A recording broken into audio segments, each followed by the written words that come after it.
Queridos amigos, bienvenidos a su programa El aborto y la objeción de conciencia.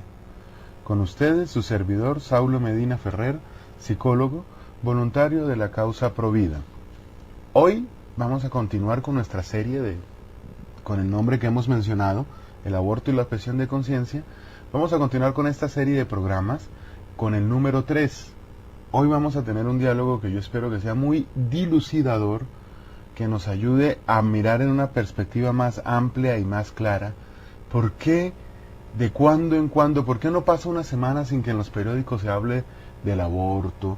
¿Por qué no pasa, por qué no pasa un lapso corto de tiempo para no caer en alguna inexactitud de pronto, sin que salga un mensaje por ahí de una niña que de pronto está sufriendo mucho? Y es cierto que está sufriendo mucho, porque parte de la carnicería de un aborto es que se aprovechan del dolor de la madre que no esperaba hacerlo. ¿Por qué no pasa un tiempo sin que sepamos de esas noticias como para, comillas, sensibilizarnos y sentir, no, es que toca hacer eso, es que pobre señorita, es que pobre mujer? Y yo pregunto, ¿y alguien ha dicho pobre el bebé? ¿Alguien ha dicho pobrecito ese niño que todavía no ha nacido, pero que ya tiene sentimientos, o bueno, sentimientos tal vez no sea una palabra exacta, sensaciones, y le duele? Porque hay pruebas que se hacen con ultrasonido y con toda esta tecnología ciertamente moderna, que permite determinar que hay ondas cerebrales y que hay sensación de dolor en un niño. Y yo no sé a usted que me está escuchando, querido amigo, pero yo por lo menos creo que sentiría un gran dolor si alguien me cogiera con una pinza a tratar de partirme mis brazos. No sé pues el resto de las personas, pero creo que todos los seres humanos somos de esa manera. Entonces hoy vamos a hacer un poco de historia y vamos a conocer esta realidad del aborto. Yo quiero comenzar mencionando algunas cositas generales. Yo he encontrado como 3 puntos en común en las personas que luchan, y si me permite, luchamos por que se acabe el peor de todos los asesinatos. Un asesinato es una cosa terrible, pero dentro de esa categoría tan baja que es la de matar a otro ser humano, lo más bajo de eso pues es el aborto. Yo he encontrado 3 cosas en común. La primera, hay una clara creencia de que esto es un pecado. Es decir, los únicos que luchan, o bueno, no sé si los únicos, pero por lo menos lo que uno ve, así como fuertemente, que tiene una lucha contra el aborto, es la población que es cristiana y diría yo que católica. Tal vez en Estados Unidos, en donde hay una presencia un poco más grande y mucho más grande de iglesias protestantes, tal vez allá se puedan ver un poco más movimientos protestantes. Sin embargo, lo que uno encuentra es que las personas que luchan, y repito, luchamos, tenemos claro que esto es una ofensa grande a Dios, como lo dijimos en un programa anterior. El segundo aspecto es que se habla del bebé. La mayoría de feministas modernas no tienen en cuenta al bebé. Y yo pregunto, ¿cómo puede ser una esencia de mujer que rechaza su propia esencia, la de ser madre?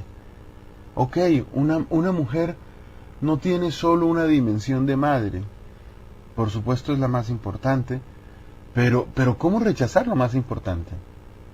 Esa es como la segunda condición que yo he visto a este respecto. Y lo tercero que yo he visto es un querer mirar el problema del aborto, la tragedia del aborto, en una perspectiva social. Porque se pretende que la señorita o que la mujer, independientemente de su edad, que aborte, se quede en silencio, o sea, sea un espectáculo, sea una situación totalmente anónima, privada. Y, por ejemplo, hay una estadística que yo conocí alguna vez, y es que en Bogotá se presenta la mayor cantidad de abortos los viernes por la tarde. ¿Por qué razón? Porque los abortistas van haciendo su negocio, así como el que vende carros llama al Señor para decirle, y bueno, ¿qué opina del carro que le ofrecí? Si le parece que es un buen motor, cómo está bien, qué opina su esposa, etcétera. El abortista también va cultivando a la pobre niña asustada, a la señorita que no ve otra salida. Y cuando finalmente logra su negocio, el uno se gana la vida vendiendo carros, el otro se gana la vida descuartizando seres humanos. Cuando finalmente logra su negocio, pues es muy probable que sea un viernes.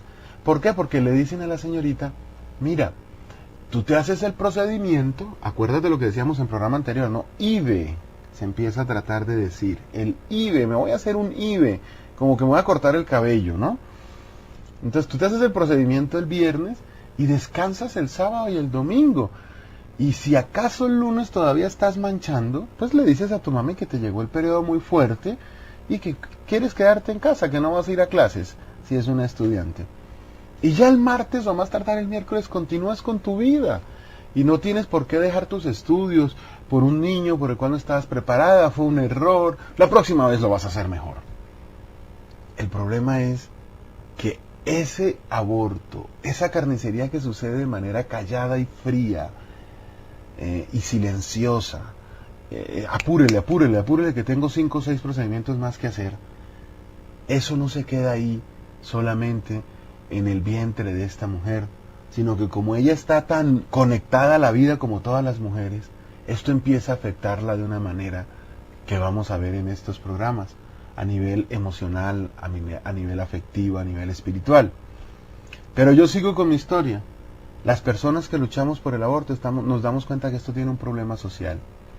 ¿Y por qué es un problema social? Porque el aborto es el mayor genocidio que pueda existir, es un genocidio silencioso, ¿no? Ya sabemos que la palabra genocidio hace referencia pues a matar a una generación. Genocidio, generación, viene de la misma palabra. Mire, les voy a dar un dato que dije en un programa anterior, me lo encontré ya como un poco más exacto. Un aborto en Estados Unidos cuesta en promedio $375. Eso quiere decir que se han matado, o de acuerdo a la cantidad de abortos que se estiman, se han producido 18.8 billones, con B, no con M, billones, 18.8 billones de dólares. Eso es una cantidad grandísima de dinero. Y ahí empezamos a entender. Esto es un asunto de plata. Sucede que las oportunidades para una persona o para la sociedad en general las podríamos describir en gracia de ejemplo en este momento como una torta. Y cada uno de nosotros, por el simple hecho de existir, pues tiene derecho a una parte de esa torta. Esa parte de la torta que traduce vivienda, salud, educación, vestido, una serie de cosas más, ¿verdad? Pero como el corazón humano es avariento, como el corazón humano no se sacia con lo que tiene, sino que siempre pide más, y qué lástima que no le pidamos más a Dios, que es lo que verdaderamente nos sacia, entonces hay unos personajes que no contentos con su pedacito de la torta, quieren un poco más. Y ya usted va viendo la conclusión. Si todos quisiéramos toda la torta, ¿qué le pasaría a los demás? Ah, bueno, pues entonces yo no puedo toda la torta, pero si hay personas, o hay agrupaciones de personas que tienen una cantidad grande e importante de la torta, en contraprestación, otro grupo grande de personas se va a quedar sin la torta. Y eso es lo que sucede en buena parte con el aborto. ¿Y quiénes son los que se quedan sin el pedazo de la torta? Los que, por estar formándose en el vientre de su madre, de su señora madre, por estar haciendo la tarea juiciosos de comer y dormir en el vientre de su señora madre, de su mamita, no tienen la posibilidad de defender su pedazo de la torta. Este es un problema social. Y esto nos hace ponerlo en perspectiva. El aborto no empezó el siglo pasado, cuando se perfeccionaron algunas técnicas quirúrgicas, y qué tristeza que por esta línea se habrán hecho algunas de esas cosas, algunos de esos perfeccionamientos. No. Se cuenta, por ejemplo, que en la época del Imperio Romano, y a veces se han encontrado restos de cementerios que son de niños recién nacidos, por los huesitos se puede ver. Todo parece indicar entonces que lo que hacían estos bárbaros y salvajes, claro, pues si mataban a la gente crucificándola, ¿Qué problema hay en dejarla morir cuando naciera? Entonces esos cementerios chiquitos, ante la imposibilidad de practicar abortos, pues entonces los dejaban morir cuando nacían. La intención de no dejar vivir al más débil está desde el principio, y por eso la Biblia, que no es un libro científico, pero que sí nos guía en la sabiduría de nuestro corazón, porque nuestro corazón no se llena con solo ciencia, necesita algo más, y ese algo más nos lo brinda la Biblia, el Espíritu Santo, la Iglesia y nuestro mismo Señor Jesucristo. La Biblia nos cuenta de Caín que mató a Abel. Este es un problema de ese punto. Hay un personaje más fuerte que tiene una clínica y que dice: yo quiero ganar más plata. Yo me estoy ganando varios millones de dólares o de pesos manchados con sangre. ¿A qué puede saber un almuerzo pagado con un dinero como este? ¿A qué pueden saber unas vacaciones? ¿Qué se puede sentir con unas vacaciones que se pagan a punta de despojos humanos logrados de esta manera? En fin, es uno de los misterios del corazón humano.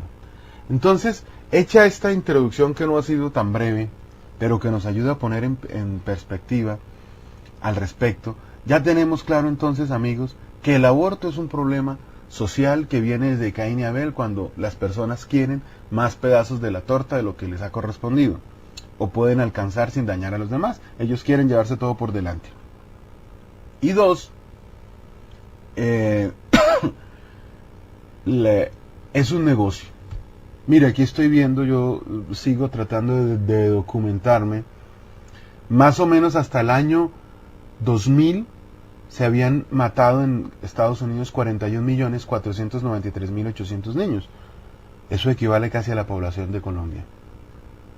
Si llegamos al año pasado, 2007, la cifra va llegando a 50 millones.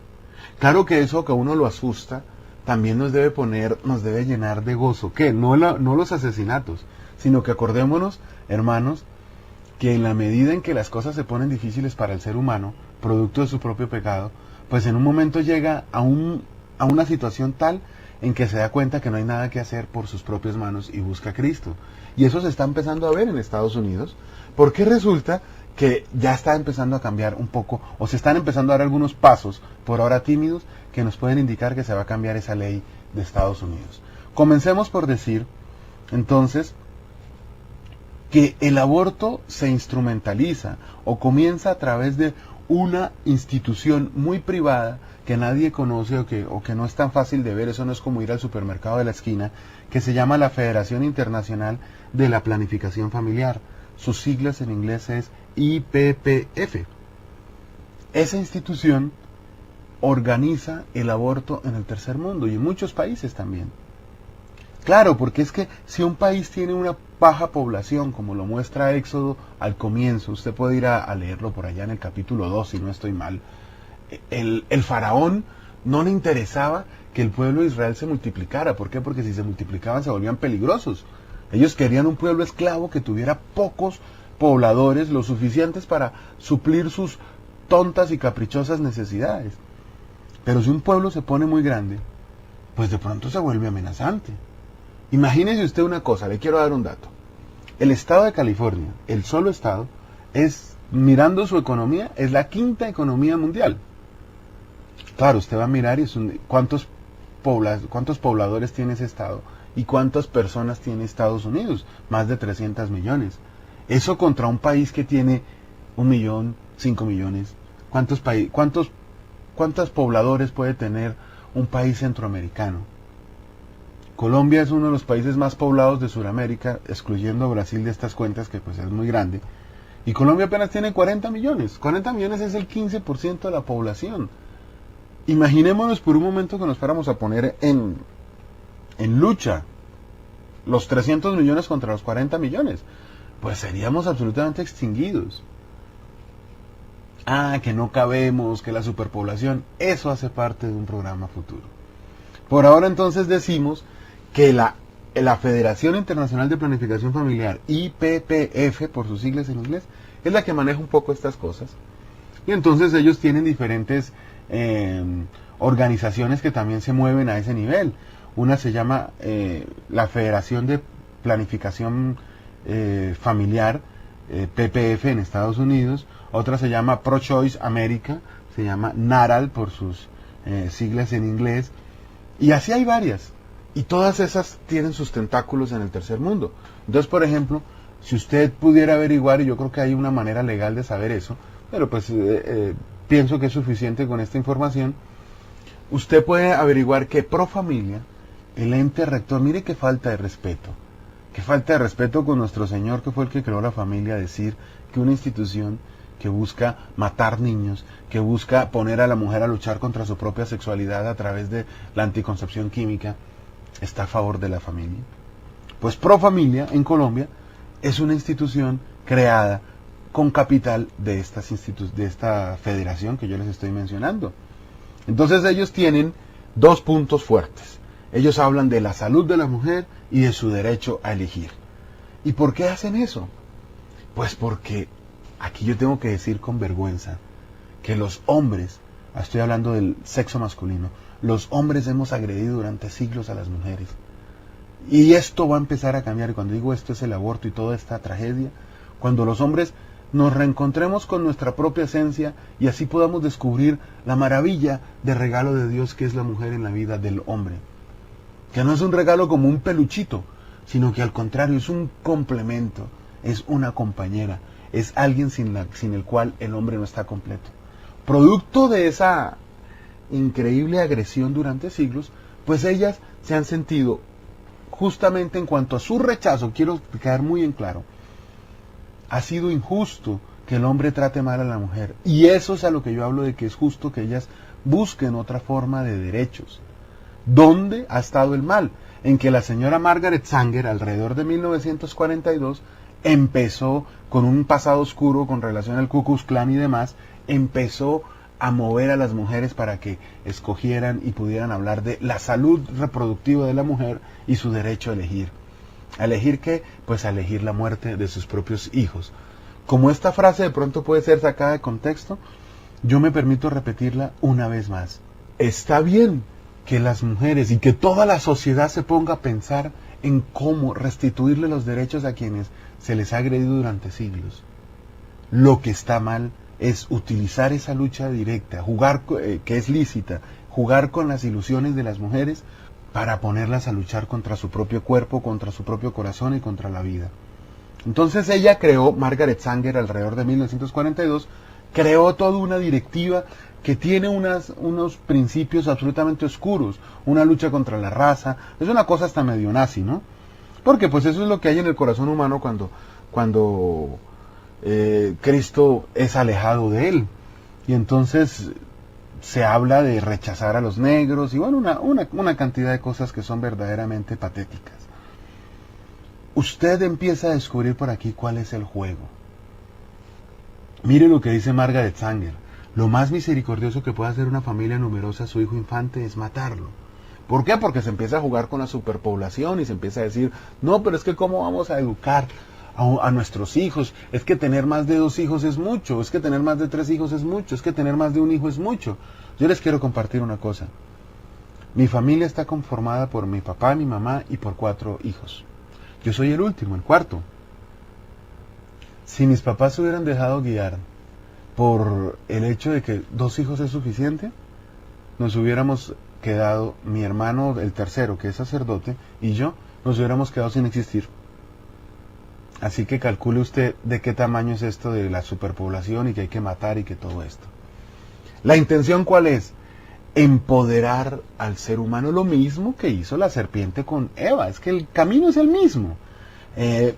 Empoderar al hombre y a la mujer, especialmente a la mujer, diciéndole, tú eres grande, tú puedes decidir por ti misma. Y de esa manera, entonces, pues ahí vienen todos los problemas. Después de eso, ¿qué se hizo? Se creó, para avanzar un poco más, se avanzó y se llegó a una situación en donde en Estados Unidos una mujer dijo, mentirosamente porque ya lo ha reconocido, que la habían violado. Y que ella estaba embarazada y que entonces necesitaba abortar. Calcule usted ese asunto. Por supuesto se jugó de una manera cruel con los sentimientos de la gente. Esto de jugar con los sentimientos de la gente lo reconoció el que se ha sido llamado el rey del aborto, el doctor Nathanson, creo que se pronuncia en inglés, reconoció que se manipuló a la población estadounidense con esto. Sin embargo, no vale. Y con esto quiero terminar esta parte de nuestro programa. El aborto viene del demonio, porque la muerte viene del demonio. ¿No te acuerdas lo que dijo Eva en el pecado original? Podemos comer de todos los árboles del jardín, menos del que está en medio, so pena de muerte. La muerte vino a este mundo por el demonio. La muerte como la conocemos, pues, como síntoma de dolor, de egoísmo, de desarraigamento, de soltar, de todo eso, eso vino por cuenta del demonio. El aborto es una expresión del demonio. Y decía alguna vez una persona que en oración sentía como el demonio disfrutaba con cada aborto. Eso es una tristeza. Y así se legalizó el aborto en Estados Unidos y ahí comenzó la tristeza y desde ahí se ha venido hacia todos los países de América Latina. ¿Por qué? Porque si América Latina tiene poblaciones pequeñas, pobres, etcétera, podrá seguir siendo manipulada. Esto suena a un discurso izquierdoso, aunque por ejemplo en nuestro país la izquierda es de las más abortistas. En Bogotá hay una casa para la población LGBT que es pagada por la alcaldía, como lo dijimos antes, y no hay una casa para que una mujer pueda decir no quiero abortar, ayúdeme señor Estado. El Estado no está a favor de las mujeres que no quieren abortar. Pero yo decía que esta historia tiene un final feliz. ¿Y por qué tiene un final feliz? Que todavía no conocemos, pero que va a hacerlo así. Porque es que la historia del mundo no se acabó el Viernes Santo cuando Cristo murió, cuando lo mataron y lo asesinaron salvajemente. La historia del mundo continúa el domingo de resurrección.